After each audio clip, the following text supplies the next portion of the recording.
एक बार की बात है, एक छोटे से गांव में मोहित नाम का बच्चा रहता था। एक दिन उसे रास्ते में घायल चिड़िया मिली।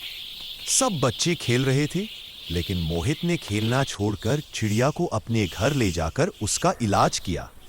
कुछ दिनों में चिड़िया ठीक होकर उड़ने लगी। जाते जाते वह मीठी चहचहाहट में जैसे धन्यवाद कह गई।